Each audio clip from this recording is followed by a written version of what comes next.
पूछना है कि सर आप लोग हमारा साथ क्यों नहीं दे रहे हो इस बार कि हम ऑनलाइन एग्ज़ाम करवाना चाहते हैं बच्चों के 9th और 11th के। तो पेरेंट्स हमारा साथ क्यों नहीं दे रहे हैं? आप भी एक पेरेंट हैं, पत्रकार हैं, तो आपसे अच्छा कोई नहीं हो सकता। थैंक यू, आप आए।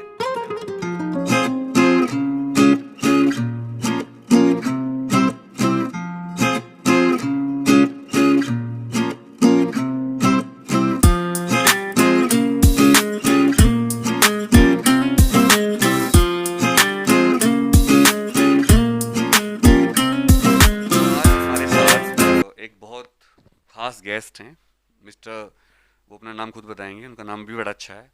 और मैं आपको क्लियर कर दूं, ये पेरेंट हैं एक बच्चे के, जो बच्चा 11वीं क्लास में है। मैं स्कूल का नाम और बच्चे का नाम नहीं बताऊंगा आपको।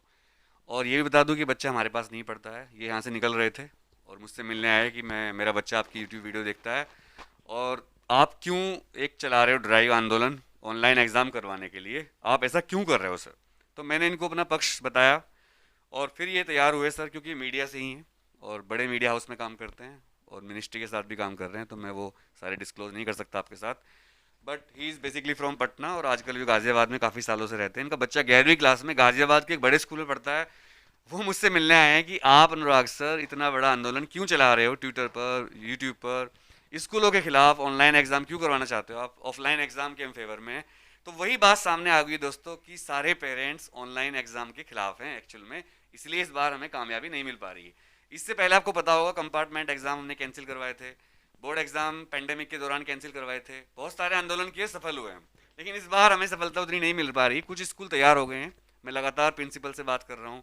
गाजियाबाद के 4 स्कूल आज मैंने रेडी किए ऑनलाइन के लिए।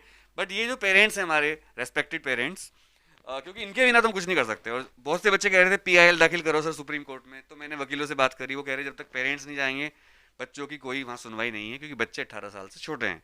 तो हमारे साथ हैं एक बहुत ही रेस्पेक्टेड हमारे गेस्ट आज के, जो अचानक मिलने आए, यूट्यूब की वीडियो उनका बच्चा देखता है, उससे देखकर ये मेरे पास मिलने आए कि आप क्यों ऑनलाइन ड्राइव चला रहे हो। तो मेरे लिए भी अच्छी बात है कि पेरेंट्स के लिए मिलने आते हैं और बहुत अच्छा लगा sir, thank you very much.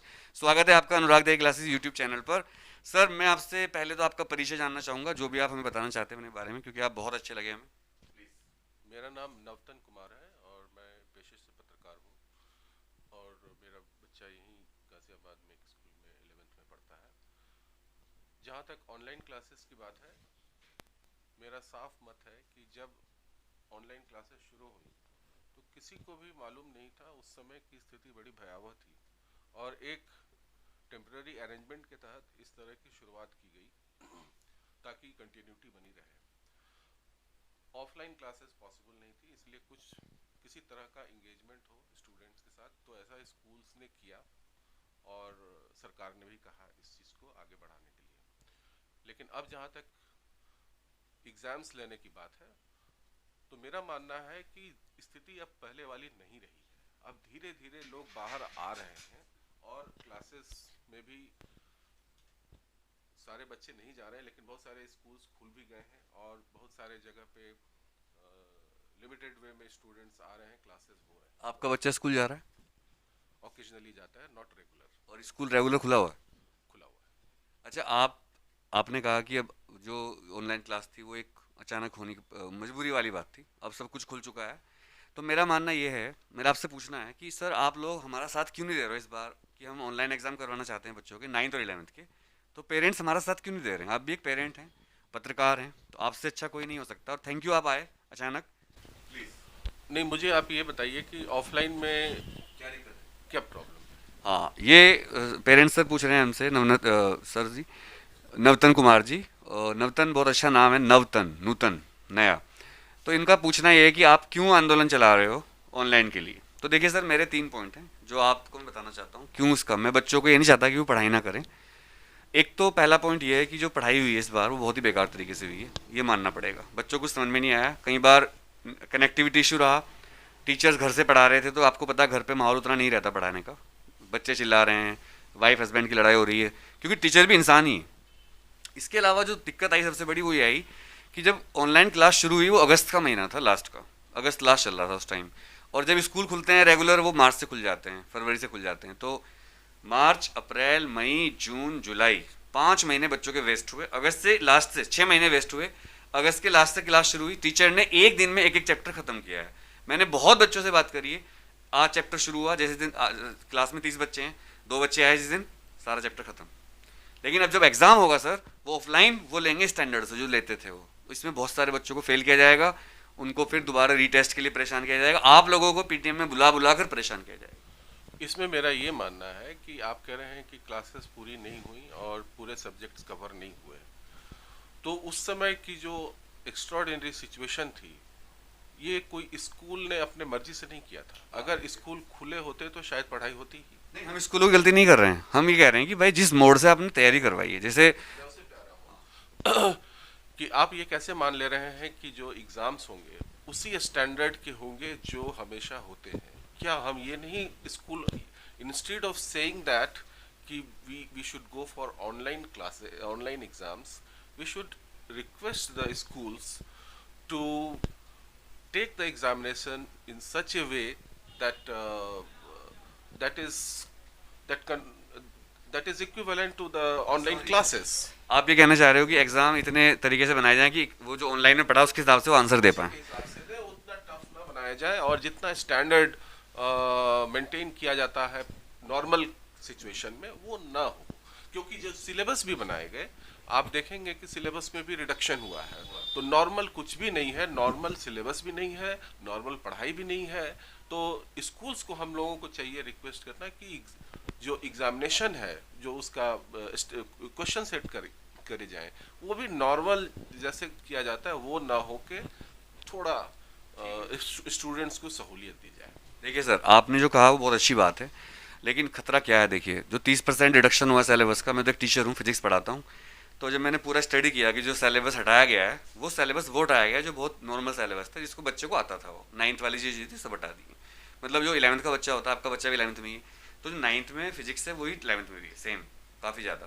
तो जो 9th का पोर्शन था वो सब हटा दिया उन्होंने, और जो टफ पोर्शन था वो रख दिया है, नंबर 1। नंबर 2, आप स्कूल से कैसे मानेंगे जो स्कूल पेरेंट्स की फ़ीस की बात तक नहीं मानता है, जो स्कूल पेरेंट्स से लॉकडाउन की फ़ीस भी वसूल रहा है, जो स्कूल कोई एक बयान तक जारी नहीं किया किसी भी स्कूल के संगठन ने कि हम इस बार पेपर इजी लेंगे, कुछ नहीं बोल रहे हैं, चुपचाप कह रहे हैं फरवरी में आओ एग्जाम दो। कोई इंडिकेशन नहीं दिया उन्होंने अब तक, ये सरकार को, सीबीएसई को, हमें, पेरेंट्स को, किसी को नहीं बोला कि भाई आओ कोई दिक्कत नहीं है, हम पढ़ाएंगे। और ये क्वेश्चन बैंक, देखिए सर आपको पता है इस साल बोर्ड में भी क्वेश्चन बैंक जारी किया जा रहा है जिसमें से पेपर बनाने की बात करी जा रही है, पर स्कूल ने कभी नहीं बोला है। स्कूल ने ये तो लड़ाई लड़ी कि हमें फीस लेने दो, उनका संगठन बहुत बड़ा है स्कूलों का, बहुत बड़ा उनका ग्रुप है, private school association of India, लेकिन उन्होंने एक बार भी ये नहीं बोला कि ये क्वेश्चन बैंक है या ये क्वेश्चन कर लो और ये इससे आपको पेपर दिया जाएगा ऑफलाइन मोड में। ये आप फिर कैसे सोचेंगे कि स्कूल आपकी बात मानकर इतना कर लेगा, और क्या किसी पेरेंट ने अब तक स्कूल से बात करी इस बारे में? मुझे लगता है कि इस पर बात करने की ज़रूरत है, और मुझे ये भी लगता है कि कन्फ्रंटेशन मोड में ना आके बातचीत की जाए और ये कहा जाए कि जो नॉर्मल स्टैंडर्ड मेंटेन किया जाता है एग्जामिनेशन का वो ना करके जो एक्स्ट्राऑर्डिनरी सिचुएशन है उसके मद्देनज़र थोड़ी सहूलियत दी जाए बच्चों को और किसी तरह से ये एक साल पार कराया जाए। सर नवतन कुमार जी, आपको बताऊं, मैं अंदर की बात बताऊं, पेरेंट्स की बात स्कूल वाले बहुत कम सुनते हैं। मैं स्कूलों का हिस्सा रहा हूं, अभी पढ़ाता हूं स्कूलों में, हो सकता है मेरे इस ड्राइव के बाद वो मुझे जॉब भी ना दे अपने स्कूलों में, अगर मैं जाता हूँ अरे ये तो हमारे खिलाफ था। उनका ग्रुपिज्म है, क्या बोलते हैं, नेपोटिज्म है उनके अंदर स्कूलों के, उनके हिसाब से आपको चलना पड़ेगा। लेकिन आप सोचिए कि पेरेंट्स, कितने पेरेंट्स आपकी तरह सोचते हैं? क्या आप जाओगे सर? आप पर्सनली से पूछ रहा हूँ, कब जा रहे हैं आप स्कूल में, क्या बोलेंगे उनसे? मैं बिल्कुल यही बात कहूँगा। मुझे इसकी पूरी जानकारी अभी तक नहीं थी कि किस तरीके से एग्ज़ाम लेने वाले हैं। अगर एग्जामिनेशन, क्योंकि मुझे पता नहीं है कि अभी डेट फाइनल हुआ है या नहीं हुआ है, लेकिन मैं ज़रूरत पड़ेगी तो ज़रूर जाऊँगा। फरवरी के लास्ट में स्कूल एग्ज़ाम लेने की बात कर रहे हैं सारे। अब मैं आपको एक दूसरी बात बताता हूँ इसके पढ़ाई की, पहला पॉइंट। दूसरा पॉइंट है कोरोना, कोविड। कोटा में जो कोचिंग खुली एलन, वहाँ पर कोचिंग खुलते ही बहुत सारे बच्चे, सारे बिहार के बच्चे हैं वो, they are getting corona positive, covid positive. जितने स्कूल खुले पटना में, झारखंड में, और रांची का एक स्कूल, पटना में एक अररिया बिहार में एक जगह, वहाँ के 70 बच्चे कोविड पॉजिटिव मिले, 12th क्लास के, टीचर 7। मतलब जहाँ जहाँ स्कूल खुल रहे हैं वहाँ सब कोविड पॉजिटिव मिल रहे हैं। तो क्या ऐसा नहीं किया जाए? देखिए आपका बच्चा 11th में है, 9th का जो बच्चा है अगले साल तो बोर्ड देना है दोनों को, 9th वाले को 10th का, 11th वाले को 12th का। क्यों ना इस साल ऑनलाइन दे के उनकी जान बचाई जाए बच्चों की, उन्हें इन्फेक्शन ना हो। हमारे प्यारे बच्चे जिनको हम इतने मुश्किल से पालते हैं, मेरे ख्याल से पेरेंट्स, आप समझ सकते हैं। तो क्यों ना हम उनको इस बार ऑनलाइन देकर कोई क्विज या कोई ऑनलाइन टेस्ट लेकर, बहुत सारे तरीके हैं, आजकल बहुत सारे सॉफ्टवेयर हैं जो आप ऑनलाइन टेस्ट ले सकते हो बच्चे को, 30 सेकंड दे दो, 30 सेकंड में आंसर देना पड़ेगा, चीटिंग नहीं कर सकता, और अगले साल तो बोर्ड देगा। तो कोरोना की क्या गारंटी है स्कूल की तरफ से, क्योंकि इस बच्चों को आप नहीं रोक सकते मिलने से, आपस में हाथ मिलाने से। नहीं, जहाँ तक स्कूल जाने की बात है, रेगुलेटेड वे में स्टूडेंट्स को बुलाकर एग्जामिनेशन लिया जा सकता है, जहाँ तक मेरा सब कम कम बच्चे करके रेगुलेटेड वे में लिया जा सकता है। और एग्जामिनेशन मेरे विचार से ऑफलाइन ही होने चाहिए। बिल्कुल, देखिए ऑफलाइन एग्जाम बेस्ट मोड है हमारे देश के हिसाब से, और लेकिन जहाँ तक ऑफलाइन होने चाहिए, और लेकिन इस परिस्थिति में थोड़ा सहूलियत देते हुए। नहीं मानेंगे सर, वो नहीं मानेंगे आपकी बात, वो अपने स्टैंडर्ड से ऊपर बनाएंगे। अब ये मैं तो नहीं कर सकता हूँ। और एक स्कूल में आप गए, आपका जो स्कूल है बच्चे का, आप गए अकेले, पेरेंट्स आपके साथ नहीं जाएंगे बहुत सारे, उनके पास टाइम नहीं होगा। अगर आप कर भी पाए चीज़ तो एक स्कूल में होगा, और लाखों स्कूल का क्या होगा। ये मुझे लगता है कि इसमें अगर ऐसी बात है तो सरकार को भी पहल करनी होगी। और मैं अगर आपसे रिक्वेस्ट करूं, हमने पूरा इंतजाम कर लिया है, वकील की बात हो गई हमारी, सब कुछ हमने कर लिया। शक्ति पांडे हैं, तन्वी दुबे वकील हैं, हमारी 2 वकील हैं जिनसे हम बात कर रहे हैं, एजुकेशनल मामले देखते हैं। वो कह रहे हैं एक पेरेंट ले आओ बस, जो एक पीआईएल दिखा अपना साइन करके दे दे हमें। क्या आप हमारा साथ देंगे इस मामले में? आप पीआईएल दे सकते हैं अपने नाम से? मैं इस पर अभी कुछ नहीं कह सकता, क्योंकि मैं पूरी तरह से सहमत नहीं हूँ इस ऑनलाइन को लेकर। ऑनलाइन एग्जामिनेशन मेरे अच्छा, अगर स्कूल आपकी बात नहीं मानता, वो कहता है नहीं हम तो स्टैंडर्ड पेपर बनाएंगे, आपकी बात हम नहीं सुन रहे हैं, फिर आप हमारा साथ देंगे पीएल के लिए? उस परिस्थिति में मैं जरूर साथ दूंगा। और मुझे लगता है कि सरकार के प्रतिनिधियों से भी इस पर बात करनी चाहिए। सरकार से मैंने बात करी, एजुकेशन मिनिस्ट्री से मैंने मेल किया, वहाँ से लेटर भी आया मुझे कि आप लेटर ऑफ रिप्रेजेंटेशन सीबीएसई को भेजिए। हमने लेटर ऑफ रिप्रेजेंटेशन सीबीएसई को भेजा। लेटर ऑफ रिप्रेजेंटेशन होता है कि आपकी प्रॉब्लम क्या है, हमने बताया। वो कह रहे हैं स्कूल को, उसको स्कूल के पास जाओ आप, हमारा स्कूल का मामला है। लेकिन लेटर ऑफ रिप्रेजेंटेशन एक पेरेंट्स के साइन के बिना नहीं माना जा सकता। अब हमारे पास नेक्स्ट बचता है, हमने अगर हम सुप्रीम कोर्ट डायरेक्ट जाते हैं तो सुप्रीम कोर्ट कहता है कि आप लेटर ऑफ रिप्रेजेंटेशन भेजो पहले सीबीएसई को, वो आपकी बात सुन रहे हैं नहीं सुन रहे हैं। हमने भेज दिया, रिसीविंग हो गई। अब हमें एक पीएल चाहिए बस, पीएल में सुप्रीम कोर्ट हमारी बात सुनेगा। अगर सुप्रीम कोर्ट को सही लगेगा तो ऑनलाइन का आदेश देगा सरकार को मानना पड़ेगा। पहले भी ऐसा 3 बार हुआ है, जब कोरोना शुरू हुआ था हमने एग्जाम कैंसिल करवाए थे कंपार्टमेंट के भी, वैसे भी। तो क्या उस केस में अगर स्कूल आपकी बात नहीं सुनता है, आप उनसे कहना लिखित में दे दो मुझे, आप स्कूल जाएंगे अगर, कि सर आप प्लीज़ मुझे बता दीजिए लिखित में कि आप एग्जाम इस बार रिलैक्स के हिसाब से लेंगे, रिलैक्सेशन के साथ। तो वो कहते हैं नहीं नहीं हम तो यार स्टैंडर्ड लेंगे, तो फिर आप हमारा साथ देंगे क्या?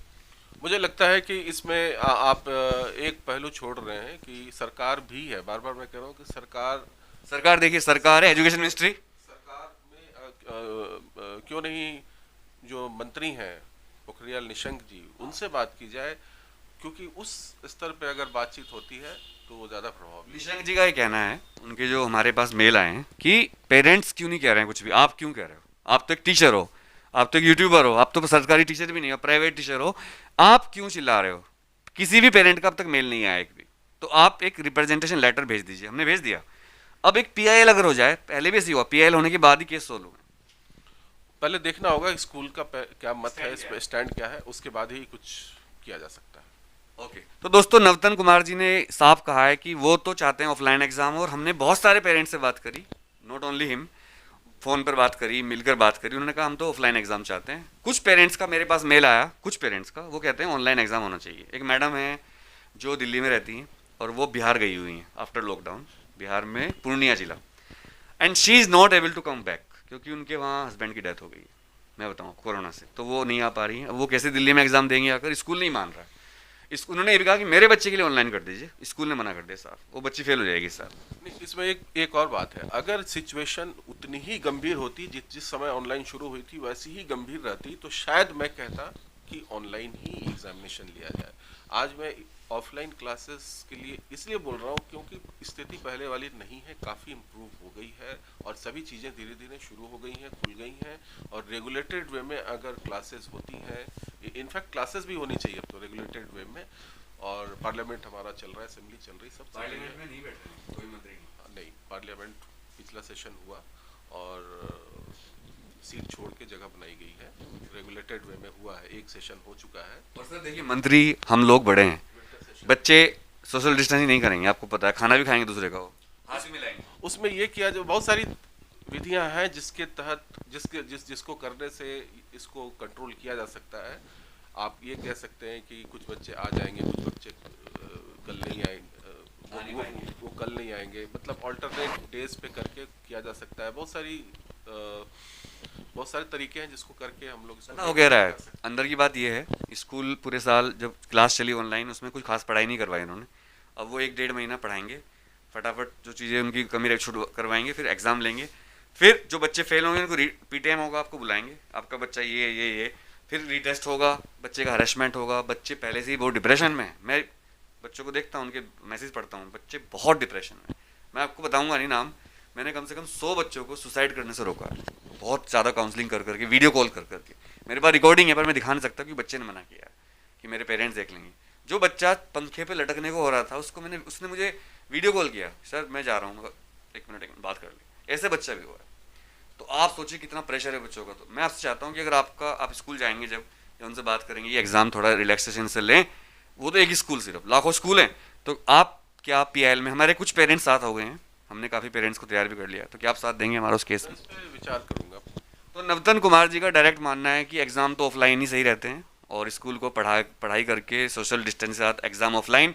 और जो वीडियो बच्चे देख रहे हैं उनको पता चल गया होगा कि क्यों पेरेंट्स हमारा साथ नहीं दे रहे हैं। अगर इस वीडियो को देखने वाला कोई भी बच्चे के पेरेंट्स हमारा साथ देना चाहते हैं तो प्लीज़ हमें मैसेज करें इस वीडियो के कमेंट बॉक्स में। नवतन कुमार जी ने हमसे बात करी, बहुत अच्छा लगा, अपने पॉइंट्स रखे, हमने अपने पॉइंट्स रखे। ये वीडियो बनाना जरूरी था एक पेरेंट का व्यू देने के लिए आपको। 11th का बच्चा है इनका, और बहुत सारे पेरेंट्स भी हैं जो यही बात सेम कह रहे हैं। मतलब 90% पेरेंट नवतन कुमार जी वाली बात कर रहे हैं। 10% पेरेंट में से 5% बात नहीं करना चाहते, 5% हमारी बात मान गए हैं कि हम आपके साथ हैं। वो भी वो हैं जो दिल्ली में रहते थे, कहीं बिहार चले गए, यूपी चले गए, इधर आ नहीं पा रहे, उनके साथ प्रॉब्लम्स है। लेकिन ज़्यादातर पेरेंट्स चाहते हैं ऑफलाइन एग्जाम हो। लेकिन हम फिर भी आपसे कह देते हैं, हम पूरी कोशिश करेंगे, लगे रहेंगे, हम ट्वीटिंग करते रहेंगे, हम पीएल करेंगे अगर हमें कोई पेरेंट्स साथ देता है तो। सारे बच्चों से मेरा कहना है, 9th और 11th के बच्चों से, कि डरिए मत, होप रखिए, पढ़ाई करिए, ट्वीट भी पढ़ाई भी। एग्जाम ऑफलाइन हो या ऑनलाइन हो, you are tigers, you are my tigers. आप पढ़ोगे, फोड़ोगे, आग लगाओगे, कामयाब हो जाओगे। लव यू, जय हिंद।